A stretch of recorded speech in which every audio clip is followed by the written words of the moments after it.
The heavens have always stirred the human imagination, yet for much of history, they remained hidden behind an impenetrable curtain of mystery. To the naked eye, the stars seemed like eternal points of light fixed upon a perfect sphere.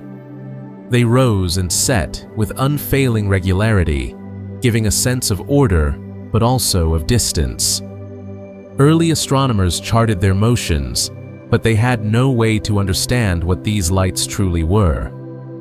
The night sky was a stage for myth rather than a landscape that could be studied.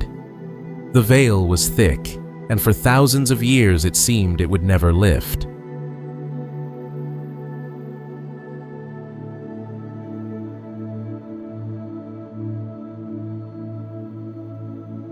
The invention of the telescope in the early 17th century changed everything.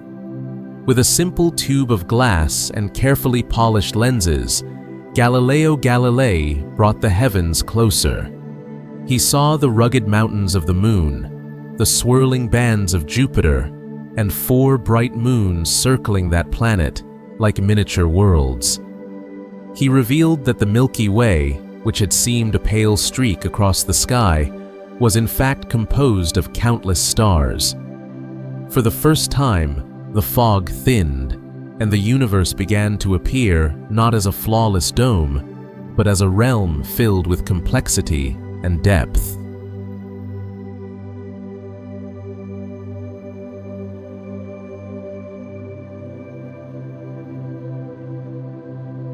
As the centuries passed, telescopes grew in size and precision. Astronomers mapped the stars and traced the wandering paths of comets and planets.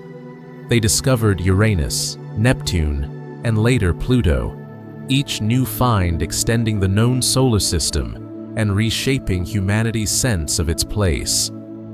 The telescope was not only an instrument of magnification, it was a key that unlocked doors to realities no myth could have imagined. It allowed humankind to measure the distances to stars, to chart the spiral arms of galaxies, and to begin building a portrait of a universe vastly larger than anyone had dared to conceive.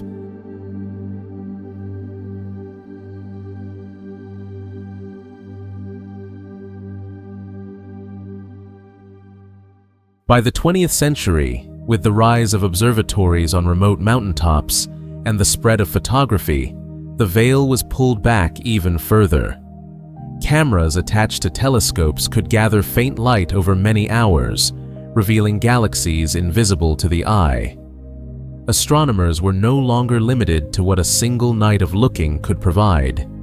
They could now preserve the heavens on glass plates and study them at leisure, discovering variable stars, novas, and the subtle motions of nebulae. The cosmos revealed itself as dynamic rather than static, a place of birth and death, expansion and transformation.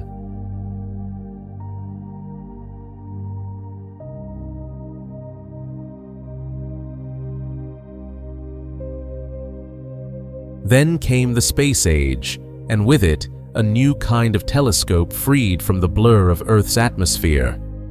Instruments launched into orbit delivered views of unmatched clarity. The Hubble Space Telescope in particular transformed cosmology, capturing images of galaxies so far away that their light had traveled for more than 13 billion years before reaching its mirror. In those pictures, we saw the afterglow of creation, the faint embers from the universe's earliest dawn. It was as though we had torn a hole in the clouds and glimpsed the first fire of existence itself.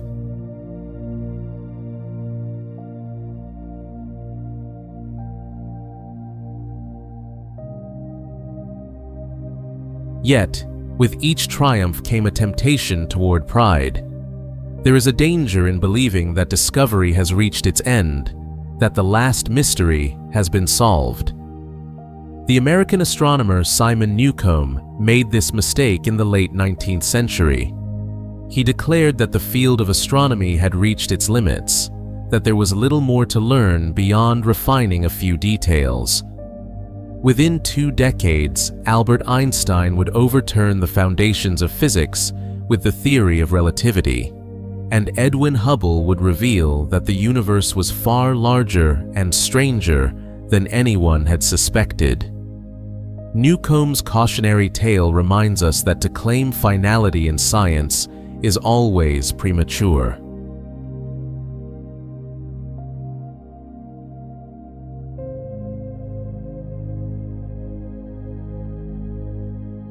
The lifting of the veil is never complete. Each telescope, each equation, each theory disperses a patch of cloud, only to reveal new shadows further ahead. What we now know is immense compared to the knowledge of Galileo, yet it is still a sliver compared to the full grandeur of the cosmos. The lesson of the past is clear. The moment we believe the veil is gone is the moment we are blinded to the mysteries that remain.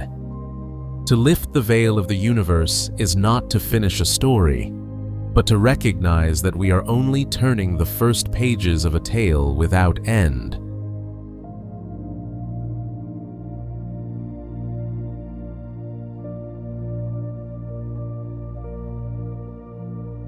In the spring of the year 1920, an audience gathered at the Smithsonian Museum of Natural History in Washington, D.C., to witness what became known as the Great Debate. 2 astronomers stood on stage, each holding a vision of the universe that could not have been more different. Harlow Shapley, a man who had mapped the distribution of stars within the Milky Way, argued that the cosmos was small and self-contained. Heber Curtis, who had studied faint nebulous spirals, argued instead that the universe was vast, containing countless worlds beyond our own. The debate was not simply about distances and measurements. It was about the very scale of existence.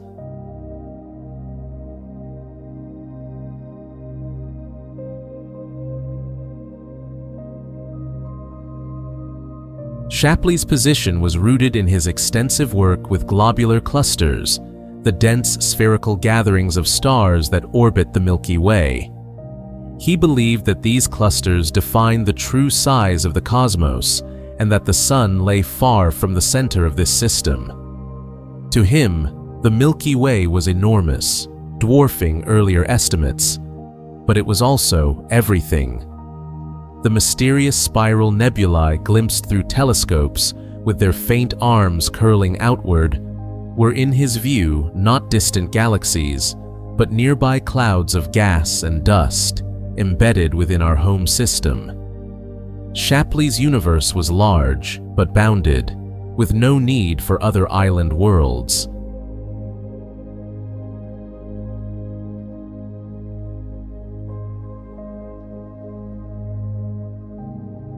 Curtis, by contrast, embraced the possibility of an uncomfortably large cosmos.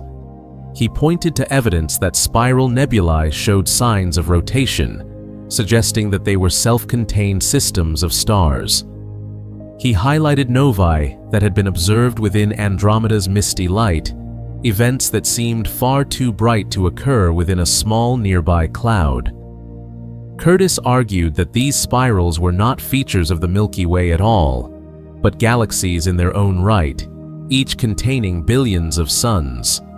To accept his view was to admit that our home galaxy was only one among uncountable others spread across unimaginable distances.